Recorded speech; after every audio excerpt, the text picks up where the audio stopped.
Greetings, fellow book detectives, to a new case of literary intrigue. Grab your magnifying glass as we uncover the secrets hidden within the pages of the New York Trilogy by Paul Auster.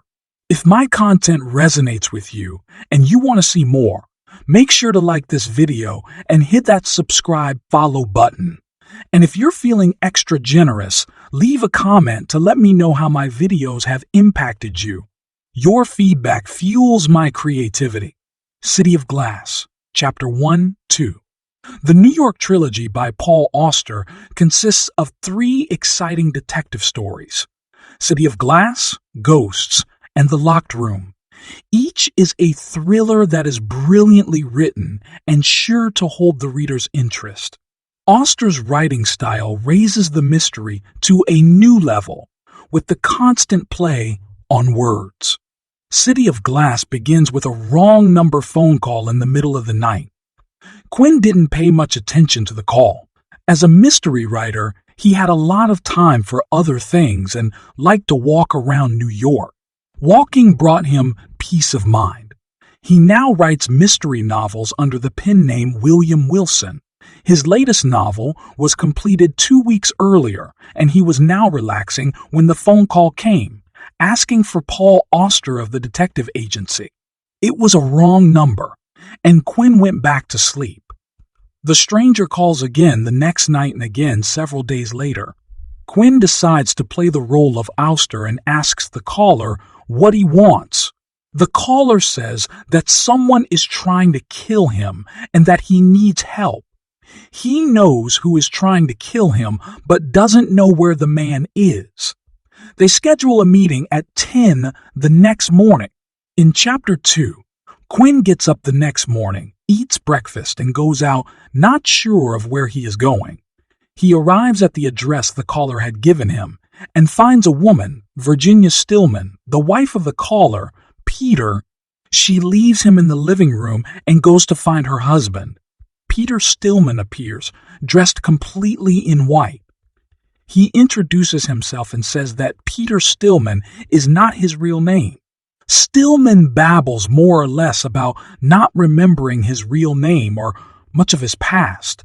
He talks in a babbling, rhyming, poetic way that makes little sense. Peter is not right in the head. Peter babbles on and says that it is his father who will try to kill him. He tells his story in his own way about how he had been mistreated and abused by his father. When Peter is finished telling his story, he ends the visit. Quinn sits there quietly, saying nothing. City of Glass, Chapter 3. Quinn is not aware of how long he listened to Peter Stillman, but eventually Virginia enters, turns on a light, and leads Peter off to his nurse. Quinn says they hired him for a job and he is willing to help. He plays the role of a detective. Virginia goes on to explain some of Peter's story, explaining that Peter's father was a Harvard-educated professor who taught at Columbia until Peter was 2. He kept Peter locked in a dark room for 9 years, calling it an experiment after he quit his job. Peter was discovered when there was a fire at the house and his father was hospitalized as insane. The father will be released the next day. Since he had written Peter a threatening letter when there was talk of releasing him 2 years earlier, Peter and Virginia are concerned for Peter's safety. Virginia wants a daily report from Quinn. She wants the elder Stillman followed so she knows where he is. She was referred to Paul Auster by Peter's nurse's husband. They discuss Quinn's fees and Virginia gives him an advance. Quinn could never cash the check because it was made out to Paul Auster.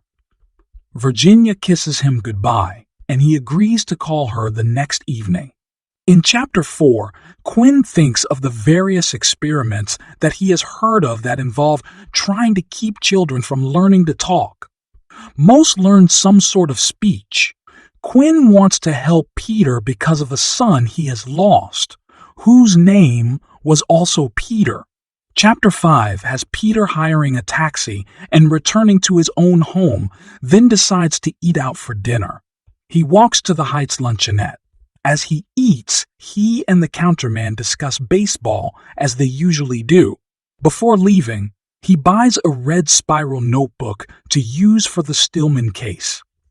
He returns to his apartment and studies the picture of the elder Stillman that he had received from Virginia. He sits and thinks about the case, reviewing the facts that he knows. He wonders about Virginia's reasons for marrying Peter and whether or not she is conspiring with Peter's father. The chapter ends with Quinn using Peter's phrase that his name is Paul Auster, and it's not his real name. City of Glass, Chapter 6-7.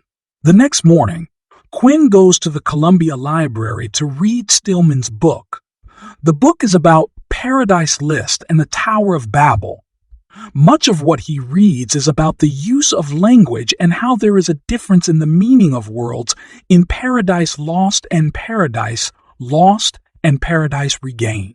The theory is that if the language could be reversed, then the fall of man could be reversed and innocence could be achieved. Quinn finishes his reading and leaves the library. Chapter 7 has Quinn arriving at Grand Central Well in advance of the arrival of Stillman's train. He studies the train station and learns the layout so he does not lose Stillman. He feels like a different person as Paul Auster and tries to view things as the real detective would. At times, he has to remind himself to do so. Quinn finds a seat in the waiting room. He sees a girl reading one of his books and sits there looking at her until she finally asks him why. Quinn asks how she likes the book and what her opinion is. He doesn't tell her that he is the author. He walks away at the end of the conversation. Quinn positions himself near the gate where Stillman's train will be. He thinks he will be able to spot the man and identify him from his eyes. The train arrives, and the passengers begin to flow through the gate. Quinn watches for Stillman, and finally spots the man he believes to be Stillman. Quinn follows Stillman out to the street where the man stops, and another man appears that could be the twin of the first. He is better dressed. The two men walk away in opposite directions, making Quinn frantic because he didn't know who was who. He follows the second man, then changes his mind and follows the first man. He follows him on the subway and the train to 96th Street to the Hotel Harmony. Quinn waits 2 hours, but the man doesn't reappear. He phones Virginia with his daily report and then goes to his apartment. City of Glass, Chapter 8. Quinn positioned himself outside of the hotel for the next few weeks. The old man went out every day at 8 and walked around carrying a carpet bag. As he wandered, he would pick things up off the ground as place them in the bag and then write in a red notebook, similar to the one that Quinn carried. Stillman didn't seem to do anything else. He spent hours in Riverside Park and stopped occasionally for meals. Stillman didn't appear to have any purpose other than what he was obviously doing. If this was true, following him was a waste of time. To alleviate the boredom, Quinn begins to record Stillman's movements in greater detail. This meant he spent more time in looking at his notebook and could possibly lose Stillman. He continued to report to Virginia every evening. Quinn thinks a lot about Virginia and the possibility of romantic involvement with her. After 2 weeks, he tells Virginia that the old man is no danger to Peter and he wants to end the surveillance. She does not accept this and asks him to continue for a few more days just to be sure. Quinn says he will do it only if he can talk to Stillman. That night, Quinn looks over his notes for the first time since he began following Stillman. He doesn't feel that he has learned any useful information about Stillman. Quinn begins to draw maps of the man's daily wanderings. The wanderings of the first 3 maps spelled the word O. He discerned other letters from the wanderings of other days and came up with the letters O or Af Bab. If he had kept detailed records of the first 4 days, he figured the tracings would have been the Tower of Babel. He wonders if Stillman planned his wanderings. This would seem to indicate that Stillman planned to harm Peter, but he had to remind himself that the letters were his one interpretations. He saw what he wanted in the shapes. City of Glass, Chapter 9. Quinn first talks to Stillman in Riverside Park. He just sat down next to him on a bench, still hiding behind his Paul Auster mask. He introduces himself as Quinn, and Stillman begins to list all of the words that rhyme with his name. They talk about worlds, and Stillman talks about his work and projects. His current project holds the key that will lead to many great discoveries. He is currently collecting data. His work is very important, and he is only laying the foundation for others to follow in putting the world back together. Stillman tells Quinn that he is working on inventing a new language that is appropriate for the new reality. Current words are not an adequate expression of reality. Stillman explains how he collects items and gives them new names, but refuses to tell Quinn what any of the words are. Quinn follows him again the next day to the Mayflower Cafe for breakfast. The old man does not remember him, so he introduces himself as Henry Dark. Stillman says that he made up the name Henry Dar and explains that he did it to protect himself. HD, he explains, came from Humpty Dumpty. Stillman draws parallels between the fallen egg and the fall of man. Quinn meets Stillman again that afternoon in Riverside Park, and the old man again does not recognize him. This time, he introduces himself as Peter Stillman. The old man says that is his name and asks if he is his son, so Quinn plays that role. They talk, and the old man tries to give his son some advice about what he has learned from his own experiences. He says he will be able to die happy now. The next morning, Quinn waits for the old man, but he does not appear. He finally enters the hotel and tells the clerk that he wants to leave a message for Peter Stillman and finds the old man has checked out. Returning to his apartment, he calls Virginia with the information. She thinks the old man talked to Peter on the phone earlier in the day. He says he will call her every 2 hours. City of Glass, Chapter 10, 11. Quinn knows he has lost Stillman and has no way of finding him. He decides to visit Paul Auster. There is no detective agency with that name in the phone book, but he does find a listing for a man with that name. Quinn does to the apartment on Riverside Drive and introduces himself as Daniel Quinn and finds that Auster is familiar with some of his works. The Paul Auster he found is a writer, not a detective. Quinn tells him the entire story. Auster says he probably would have done the same thing given the circumstances, making Quinn feel better. Quinn gives Auster the check, and Auster says he will cash it for him. Auster wonders why his name has been involved in the case. The two men discuss Auster's work over lunch. He is currently writing about Don Quixote, and they discuss how Cervantes tried to hide the fact that he was the author of the Quixote was doing an experiment to see what people would accept. Auster's wife and son arrive home, making Quinn think about his own past. The boy's name is Daniel and his wife's name is Sarai. Quinn leaves. Chapter 11 opens with Quinn walking home from Auster's apartment. He decides he can walk away from the case and ignore the situation. However, he finally decides to call Virginia and tell her his decision, but the line is busy and it remains busy and it remains busy for the rest of the evening. It was busy the next day, and he spent most of the day walking around the city. He had written in the notebook for 2 hours the night before and wrote on and off during the day. Quinn was now writing about what he say while walking. He writes about the vagabonds.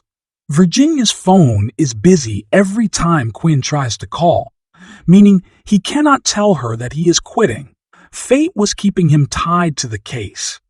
Quinn walks to the Stillman's building and posts himself across the street where he can watch the building.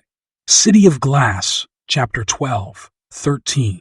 Quinn remained in the alley watching the building for weeks, watching the coming and going of the different people. He never saw the Stillmans, yet he ate and slept minimally to maintain his vigilance. During the course of the experiment, he adjusted his eating and sleeping habits, as well as his living habits. He remained hidden the entire time and avoided people as much as possible. Quinn spent a lot of time studying the clouds. Eventually, his $300 ran out by the middle of August. It had been 2 months. He finally leaves the alley. While walking, he sees his image in a storefront glass and realizes he has turned into a vagabond. He fell asleep in the park and awoke the next morning. When he calls Auster about the money, he finds out that Virginia wrote a bad check. There was no money. Auster tells him that here is no Stillman case. It is over.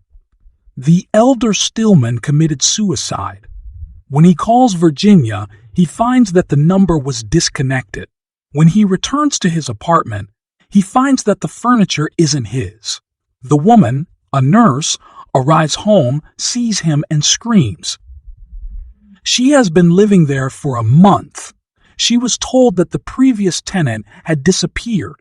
He finally leaves and goes to the Stillman's empty apartment where he bathes and sleeps. He thinks about his life and remembers the books he has written and mentally says goodbye to William Wilson. Quinn falls asleep, and when he awakens, there is a tray of food on the floor.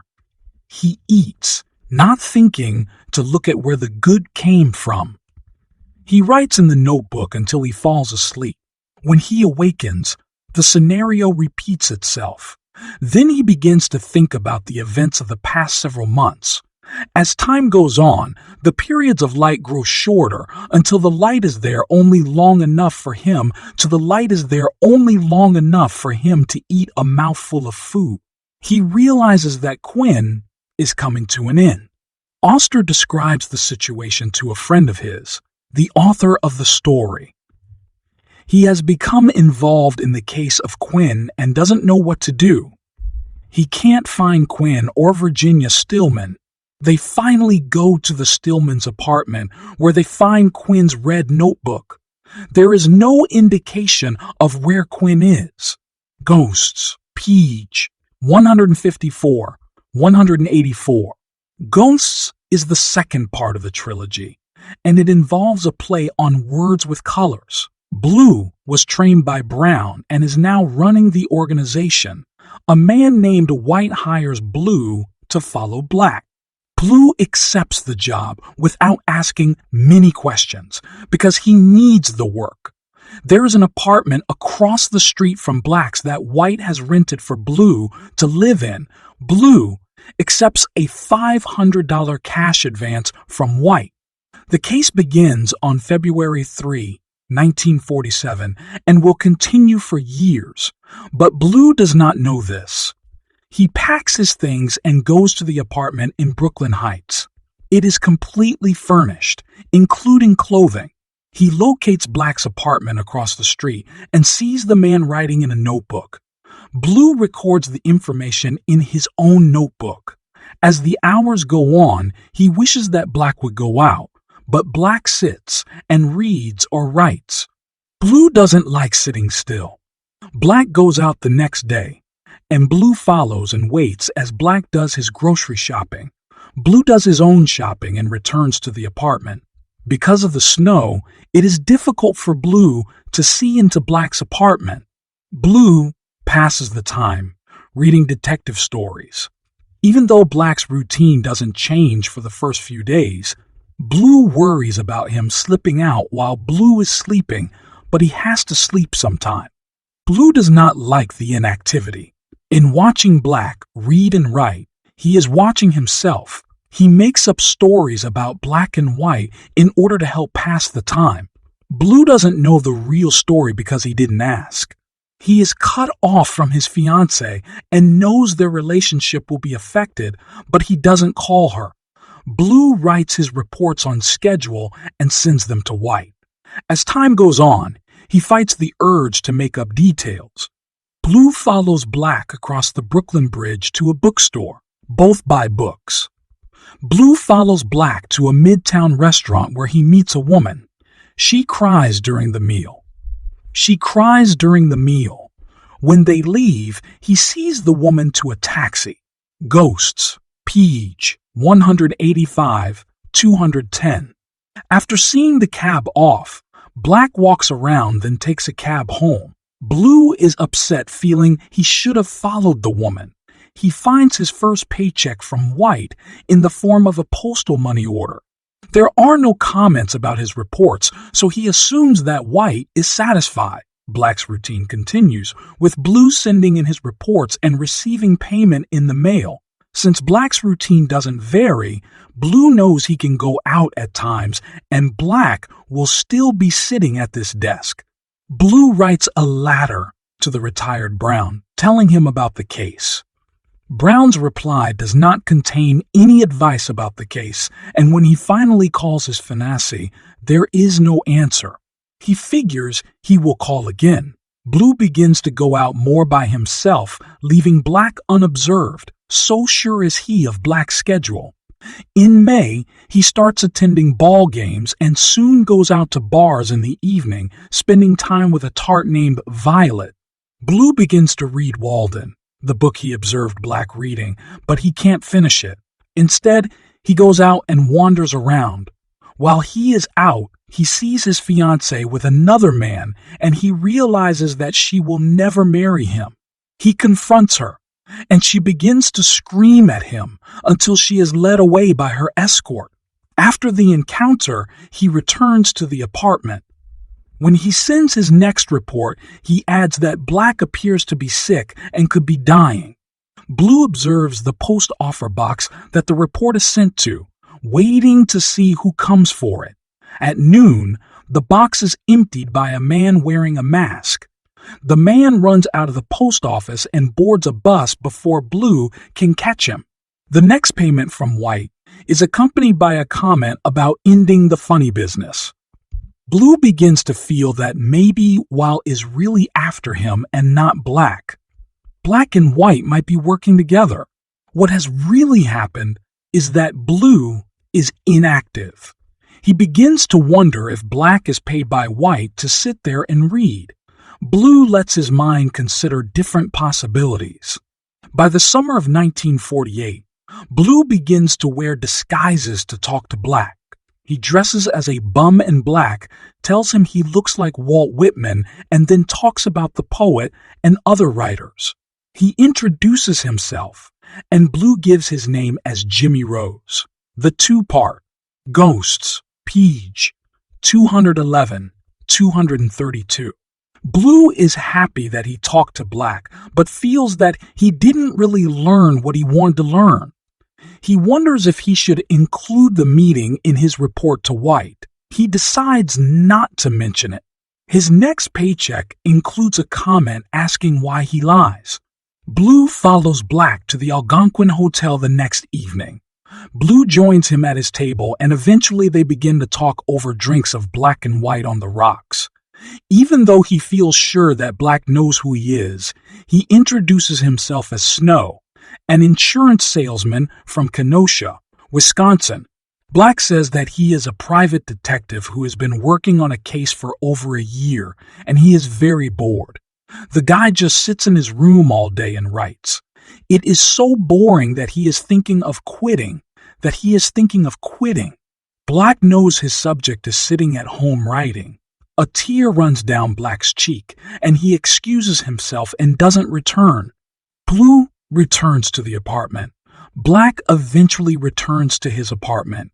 Blue begins to play word games with color, naming different items that are each color until he falls asleep. The next morning, he dons another disguise, that of a Fuller brushman, and goes over to Black's apartment. Black lets him in, Blue looks around the apartment while selling Black a toothbrush and a hairbrush. Black says he is a writer. An hour later, Blue is back in his own apartment. When Black goes out at night 3 days later, Blue, for the first time, considers walking out and not returning. Blue begins to feel fear for the first time. He runs over to Black's apartment and picks the lock. As he enters the apartment, he loses consciousness. When he regains consciousness, he takes the papers and returns to his own apartment to read them. They are his reports to White. He starts to laugh and throw the papers around the room. Blue remains in the room for several days and doesn't bother to file his report to White. After several days, he looks out the window and sees Black sitting outside on the stoop. As he looks at Black, he realizes that he is looking at himself.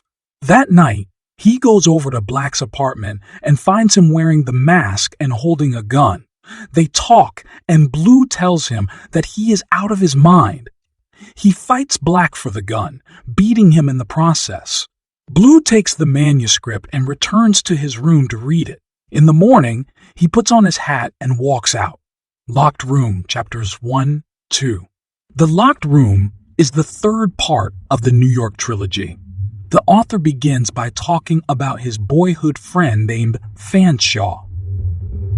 They were Los's children and then went their separate ways. Then they grew older. One day, the author receives a letter from a woman named Sophie Fanshawe, who's Fanshawe's wife. Her husband has disappeared and they thought he was dead. This was 7 years ago. Sophie said her husband went to New Jersey to visit his mother and did not return. She found that he had never arrived at his mother's house. After 2 weeks, she contacted the police and then hired a private detective named Quinn who worked on the case for 5 or 6 weeks before giving up. After the birth of the baby, she accepted the fact that Fanshawe was gone. Fanshawe had been a writer but was never interested in publishing. They had made a deal that if he didn't try within a year, she should deliver all of his manuscripts to the author to see if they were worth publishing. He would receive 25% of the earnings if they made any money. If he thought the manuscripts were worthless, Sophie was to destroy them. He accepts the project, and it takes them an hour to pack all of the manuscripts in 2 large suitcases. In Chapter 2, the writer admits that he had always felt that Fanshawe was better than he was. The writer and others used to follow Fanshawe's actions when they were kids. They had lived next door to one another, had been born in the same week, and had grown up together. Fanshawe had started writing stories in grade school.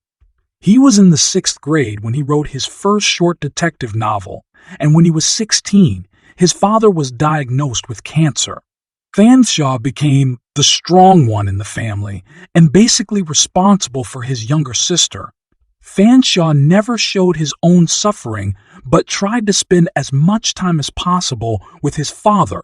His father died one of the few times that he and the writer went out for a ride. The Locked Room, Chapters 3.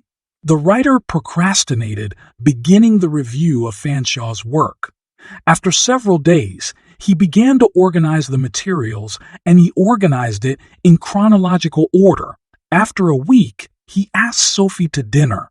The writer tried to keep the conversation on a business level concerning the works of Fanshawe. Sophie says that she trusts him to make the proper decisions concerning Fanshawe's work. She is happy to leave all the details to him. The writer contacts an editor at one of the large publishing companies. The editor, Stuart Green, had been school friend of his and Fanshawe's. He turns over Fanshawe's big novel, Neverland, and 2 weeks later, Green says he is impressed by the book. His company agrees to publish the book. The writer also arranges to have some of the plays produced. Even though he receives 25% of the money, he is motivated by Sophie and his desire to become romantically involved with her. Sophie treats the writer to dinner and the theater on his 30th birthday. At the beginning of chapter 4, the writer says he spent the night with Sophie, and after this began to spend more and more time at her house. When Neverland was published, the reviews and sales were good. Then Green tells him about a rumor that the writer himself was really Fanshawe. At first he laughs, but then realizes that he can write books in Fanshawe's style. One day, he receives a letter from Fanshawe, thanking him for all he had done. He does not want to be found and wants Sophie to divorce him and marry the writer. Fanshawe says he will kill the writer if the writer managed to find him. The letter isn't signed, but the writer is certain that it is Fanshawe's handwriting. It becomes clear to the writer that Fanshawe had planned the whole scheme. He doesn't tell Sophie about the letter, but asks her to marry him. They marry in November. The Locked Room, chapters 5, 6. The writer, now Sophie's husband, moves his family to Riverside Drive. He feels secure with Sophie and feels that even the return of Fanshawe could not part them. However, he never stops thinking of Fanshawe and the danger. They are living off the income from Fanshawe's writings. There is a schedule of publication dates for the various works so they have more than enough money to live on. He finds that he can't write when he tries to, and he made many excuses to himself. Stuart Green again mentions the rumor that the writer is really Fanshawe. They decide that the writer will write a biography of Fanshawe to appear after all of Fanshawe's works have been published. He decides to write a fictional biography. Chapter 6 opens with the family traveling to New Jersey to visit Fanshawe's mother. It is a tension-filled visit. In spite of this, she agreed to help him with the biography. He is alone in Fanshawe's room, which is just as it was when he was a child. In addition, there were photos, school records, and letters. After photocopying the letters, he returns to Jane Fanshawe's house for lunch. She drinks too much and begins to talk about the past. She talks about both of her children. The writer also stumbles back into the past thinking of many childhood memories. Both drink too much, and that led to a sexual experience between the two. During the experience, the writer realizes that he wants to kill Fanshawe and that he will find him and do just that. He is home in time for dinner. The Locked Room, chapter 7. Since the writer is hiding facts from Sophie, they live in tension and begin to frequently quarrel. The problem was the biography. He doesn't tell her that he is using the book as a way to find Fanshawe. Sophie argues with him about writing the book, and he takes the opposite position to be contrary. He works on reading all of the letters, trying to place names with faces. Fanshawe's letters refer to various jobs that he has held in the different places he traveled to. After leaving Paris, he went to the country where he lived alone, in solitude. This is when he matured as a writer. Fanshawe came back to the United States in the fall of 1972. The writer interviewed people who had unknown Fanshawe when he attended Harvard. He found Paul Schiff, whose father had helped Fanshawe secure a job on an oil tanker when he decided to leave Harvard. He bumped into him again 4 years ago in New York City. They exchanged phone numbers, but Fanshawe never called him. The writer talked to others who remembered him, like Otis Smart and Jeffrey Brown. He listens to their stories and comments, but doesn't find what he is looking for, and he spent months looking. The writer is about to leave for Paris to do more research on Fanshawe when Sophie decides she wants to throw out Fanshawe's things that were taking up room in a closet. She wants to get rid of everything but her husband, wants to keep the books and papers. Sophie begins to cry and tells him that Fanshawe has to be dead if their marriage is to survive, and he keeps trying to bring Fanshawe back to life.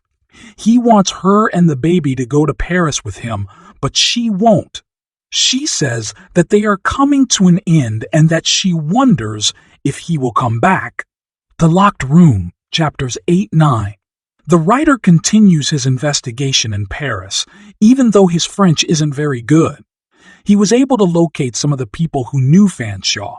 He finally admits that he is pretending to write a book and decides that it is time to drop the charade. He can't find what he is looking for, and there are no clues that will lead to Fanshawe.